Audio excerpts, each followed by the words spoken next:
The King and Queen of Denmark visited Sweden for a 2-day visit earlier this week. They showed their affection during the second day of their state visit this week. The father of four leaned over to kiss his wife on the cheek as she arrived for lunch at the town hall in Stockholm, and she placed a warm hand on his arm. They were seen chatting with their hosts, King Carl Gustaf and Queen Sylvia of Sweden. The couple, whose romance was once described as a fairy tale of our times, have faced a lot of rumors and speculation after the king was spotted on a night out in Madrid late last year. But in recent days, it seems that King Frederick and Queen Mary are determined to put it all behind them, happily taking photos and even giving television interviews, the first since their accession to the throne in January. In the interview, which lasted 16 minutes and was conducted aboard the yacht Dannebrog, the same ship the king sailed on as a child, the two members of the royal family, seated side by side, touched on various topics and talked about their first period as King and Queen of Denmark.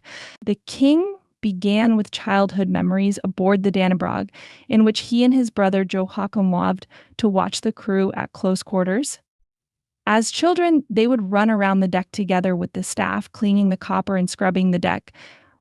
A sincere and tender testimony that demonstrates how much the king cares about this ship and the memories it holds.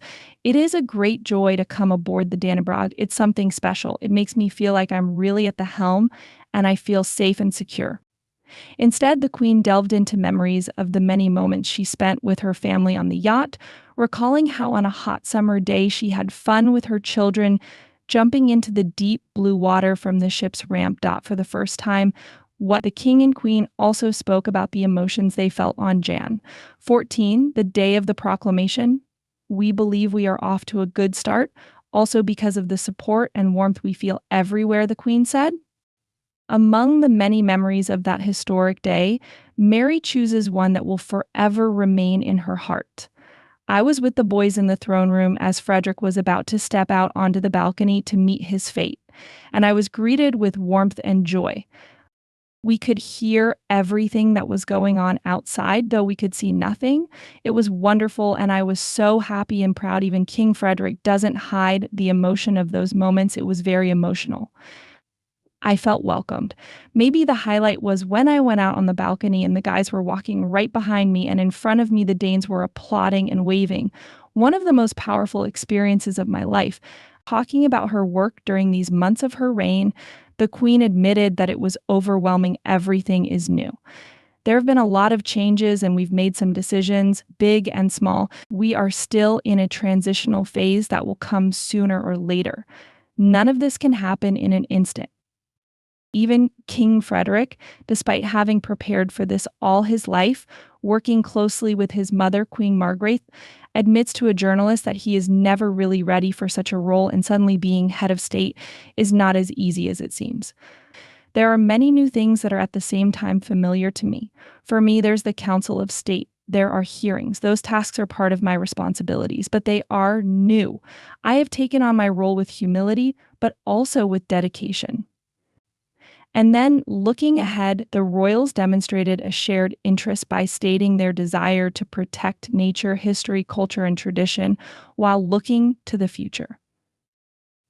When asked what their plans are for the future, the couple responded vaguely. He says he still doesn't have clear and precise ideas.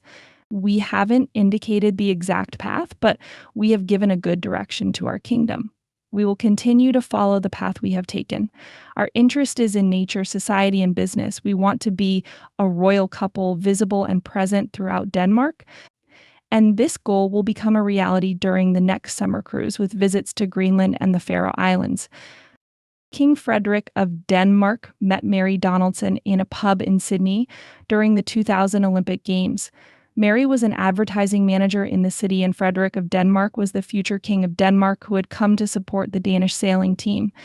A spark struck between them, and after exchanging numbers, Frederick was reportedly saved in Mary's phone as Fred, a long-distance relationship began. In 2003, Frederick of Denmark proposed with an emerald-cut diamond whose design was rumored to echo the Danish flag. Millions watched the couple's 2004 wedding as Mary, now fluent in Danish, walked down the aisle in a classic ivory dress by Danish designer Uffe Frank and a veil worn first by Crown Princess Margrethe of Sweden and then by her daughter Queen Ingrid of Denmark. Queen Mary was the first and only person not born into the family to wear the historic veil. Their marriage has been described as a modern fairy tale, but for the past few months, rumors have been swirling around the couple. Speculation about their marriage began when photos of Frederik in Madrid surfaced. At the time, he faced accusations that the couple was having an affair, which the palace strongly denied. Nevertheless, the media continued to report on whether all was well in the royal marriage. A few weeks after the photos were published, Frederick of Denmark's mother, Queen Margaret II, abdicated in shock, and he ascended the Danish throne amid scenes of jubilation in Copenhagen.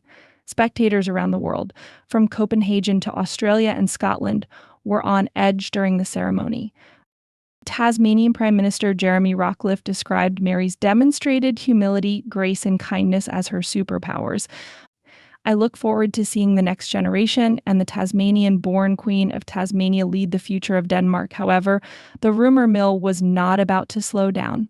In March, it was revealed that King Frederick had indeed returned to Spain for a private trip earlier this year. It is not known exactly when Frederick visited Spain, but it has been suggested that the last time the king was in Madrid was in February, perhaps making his first visit since his coronation.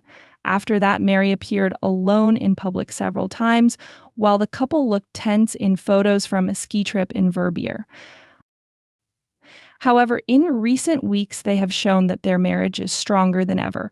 The couple were beaming with happiness as they joined other members of the royal family for an official portrait session in honor of Princess Benedicta's milestone birthday last month. Positioned in the center of the shot, King Frederick and Queen Mary smiled relaxedly at the camera surrounded by their relatives. The state visit to Sweden gave the couple a chance to present a united front and dispel any speculation about the state of their marriage. The king and queen were warmly welcomed by King Carl Gustaf and Queen Sylvia. According to official reports from the palace, the purpose of the visit was to further strengthen and develop relations and cooperation in areas such as foreign policy, security and defense, as well as innovation and research. Next week, on May 14th and 15th, they will travel to Norway for another state visit.